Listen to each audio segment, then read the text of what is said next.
saying that he'd love to do a darker piece. I mean, that was really. I think he was during a time when Greg was doing a lot of romantic comedies. Yeah, he was like. I can't remember this. And we all. And sure, it's no. I don't. It must have happened.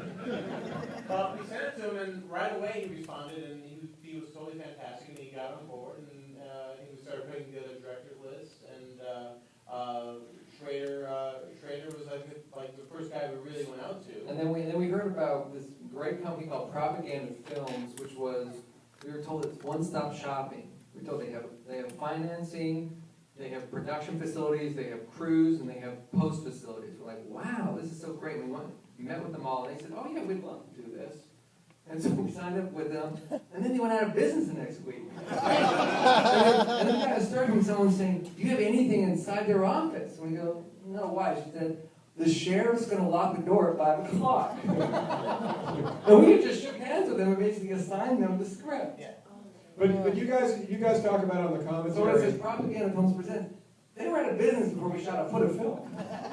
But before this, you guys talk about on the commentary about how you thought you were going to kind of enter the world of indie filmmaking. You didn't think it was a studio movie? Yeah, we didn't know anything. Yeah, no, I mean, despite the fact what it looks like now, I mean, Ed Wood and Larry Flint and Anna Moon, these were big studio productions, and we had never done an independent film, and we thought, well, let's try it, and that's how that came together. We had never entered that world before, and at the end of the day, this primarily was almost a studio film because Sony Classics stepped into the plate and fully financed it, which is very unusual for them. But they paid for everything. Scared out of their minds. It was $7 $7 million, and they were saying, we feel like we're making Lawrence of Arabia. They had never paid this much money for a movie before it was shot. I mean, looking at it tonight, I can't believe this movie was made for $7 million. It looks, I mean, the period detail that, I was commenting you is unbelievable. I mean, Fred Murphy. Fred did a beautiful job.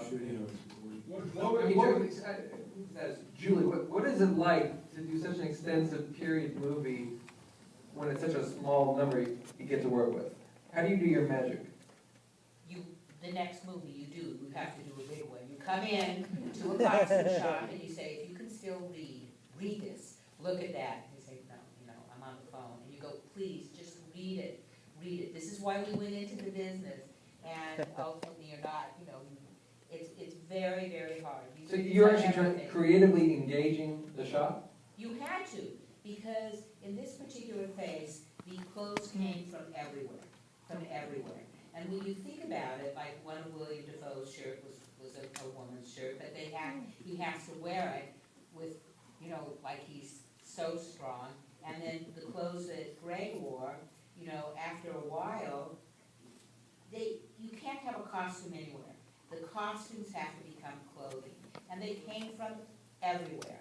They came from my family. We've talked about this before. You try, you forget to alter something in your family, and your mom says, honey, did I gain weight? You go, oh my God, I didn't let it out. They come from everywhere. But what happens on a $7 million film, or something like Get Low, which was the same thing, and it's a period thing, is that what you have to do is kind of called, for me, 9 minutes, and I'll make it fast, it's kind of like, that's never made anything, but it's corrective memory. Because what happens is you remember that date, but you also remember who you were watching Hogan's Heroes with. And the best that you can do is get those clothes up there and have somebody go, oh, my God, my uncle, this. So you have to be able to find those pieces where somebody takes that chair and pushes it in and sits in on that table on that screen. Look, it's instead of spending so much money on a shirt, you have to go with the memory of who collects pornography that the person ever told about. So you're really designing a character and what they're doing. And that's how you can do that kind of a movie. Maybe the jacket isn't exactly period, but when they take something out of the pocket that is, you forget that. And what you do remember are things like polyester pants. You remember rock and roll. You remember when